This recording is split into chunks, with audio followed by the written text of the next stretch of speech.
Have you ever wondered what the world's most innovative companies are really doing that's so different? Well, it's probably not what you think. We're going to break down a massive report from Bain and Company that basically spills all their secrets. Today, we're walking through their playbook, the 3 biggest things they do to achieve such incredible success. So it all starts with this one question that just haunts boardrooms and startups everywhere. You know the drill. Companies pour millions into R&D. They have these big innovation summits. They fill up whiteboards with brilliant ideas, but almost none of them ever see the light of day. Why is the whole innovation engine so inefficient? Because of this, the success rate for new products is, well, it's shockingly low. We're talking somewhere between just 5 and 25%. I mean, think about that. That means up to 95% of the effort, the money, the time, it just goes nowhere. There has to be a better way. And it turns out there is. See, there's this small, elite group of companies that consistently beats the odds. The Bain report went deep, looking at firms from Fast Company's most innovative list. We're talking absolute game changers like NVIDIA, Duolingo, and Waymo. So what's their secret? What are they doing that's so different? All right, so let's get into the first big secret from their playbook. And this one, it completely busts one of the biggest myths in business, the idea that to win at innovation, you just need to throw a ton of money at it. Turns out, that's not it at all.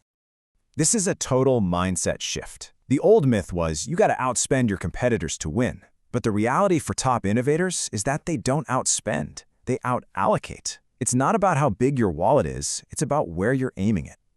And the data shows you exactly how they do it. While most companies are pouring their R&D funds into, keeping the lights on, sustaining what they already have, the leaders totally flip that script. They dedicate over 60% of their innovation budget to the huge, transformative bets, the kind of ideas that don't just improve a market but create a brand new one. And they are absolutely committed to this. A staggering 94% of these top innovators are actively planning to jump into completely new sectors or markets. This isn't just some side project for them. This is their core strategy for growth. They are literally built to reinvent themselves. Okay, so they allocate their money differently. But what about technology? I mean, in the age of AI, it's really tempting to think the machines have all the answers now.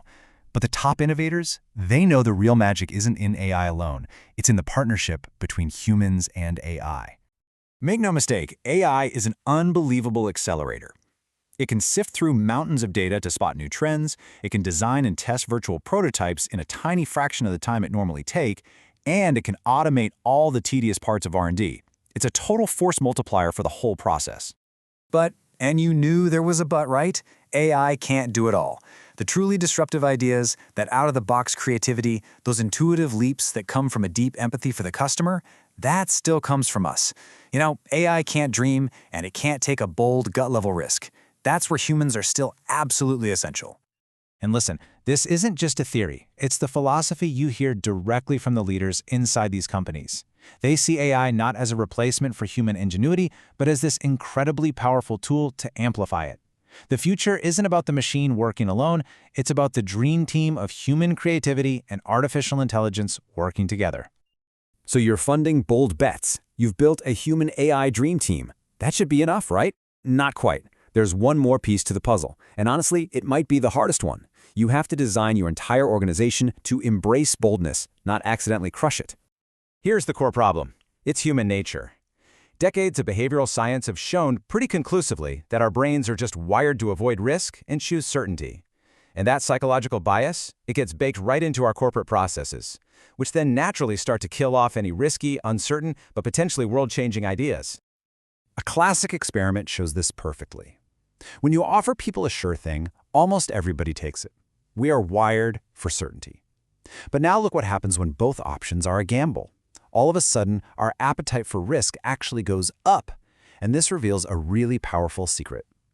The big question is, how do you create that second, risk-friendly environment inside a company that's built on certainty? Well, you do it by running 2 separate systems. The report found that nearly 80% of top innovators have different operating models for their core business versus their breakthrough projects. They basically create a protected space where uncertainty is the norm, and it's okay to fail. And here's what that looks like. On one side, you have your sustaining system. Think of this as the mothership. It's all about efficiency, low risk, and a very clear ROI on the core business. Then you have the disruptive system. This is the scout ship. Its entire focus is discovery in new markets. The risk is high, the outcomes are uncertain, and you don't measure it on immediate ROI. You measure it on the speed of learning. It is a completely different game with a totally different set of rules. So, after busting all those myths around spending, AI, and structure, what does the real innovators playbook actually look like? Well, it all boils down to 3 simple but really powerful rules. First, out-allocate. Don't just outspend. Be super deliberate about where your money goes. Fund those big transformative bets. Second, build a true human plus AI team. Use the technology to accelerate and amplify human creativity, not replace it.